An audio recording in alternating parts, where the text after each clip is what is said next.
La cybernétique, c'est bâtir des ponts. Du 1er août 2018.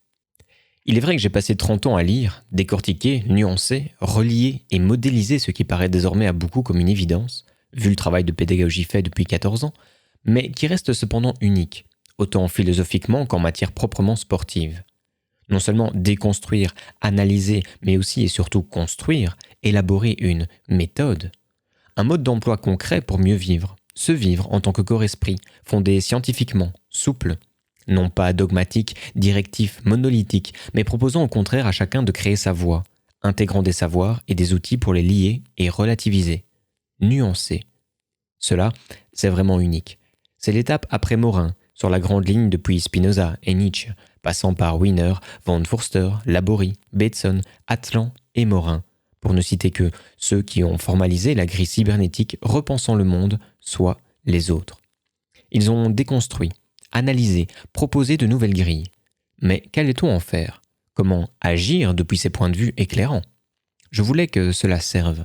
Certainement pas me branler l'ego en alignant en moi et devant les autres de sages pensées, me rêvant supérieur, mais toujours laissant chacun dans sa solitude et sa douleur à vivre, moi le premier. Il est déjà bien difficile de repenser l'homme et le monde en reliant les sciences. Et l'on voit bien comment le peuple, les hommes, se fichent pas mal de voir le monde autrement, englués qu'ils sont dans leur quotidien de douleur et de soumission, aveugles à ce qu'ils cherchent pourtant avidement, une porte de sortie de cet enfer. Alors, quand il s'agit non seulement de repenser le monde, soit les autres, mais de l'investir autrement, d'agir autrement, de s'agir soi-même d'une façon qui libère et permette une vie riche, où l'amour peut enfin avoir sa place. Les œillères du désespoir, les connexions cérébrales de la propagande habituelle l'emportent bien souvent sur ce qui devrait être un bon sens salvateur. D'où l'importance, pour moi, d'agir en stratège durant des années, afin d'implémenter chaque élément de la pensée et de l'action dans un public de plus en plus large. Une méthode s'est peu à peu imposée. Une méthode qui passe par l'agir sur le corps, où l'on peut retrouver l'entièreté de notre nature animale, dont la spontanéité émotionnelle est créatrice de l'enfant, et la faire croître et durer en conscience. Cette conscience que la nature nous a donnée et qui est si mal employée et même généralement totalement négligée. Tout ça parce que, depuis que je suis enfant, je me suis trouvé avec de nombreuses réflexions sur les pensées et comportements humains. J'ai été si longtemps sidéré de voir à quel point tant de souffrances auraient pu être épargnées avec de tout petits compromis des uns et des autres, de minuscules efforts.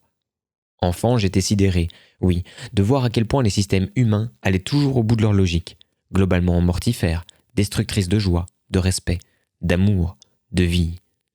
J'ai été sidéré de voir à quel point seule la violence permettait d'arrêter dans leur course des personnes aveuglées par la haine, le besoin de dominance, de destruction des autres et d'elles-mêmes.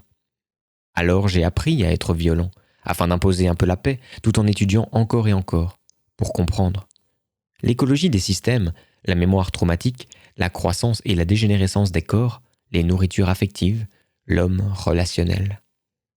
La méthode Lafay est une méthode de musculation incroyablement efficace, qui peut être incroyablement efficace, car elle est bien plus qu'une méthode de musculation, car elle est une méthode de compréhension, de construction et de pérennisation écologique des systèmes humains qui sont des tout corps-esprit.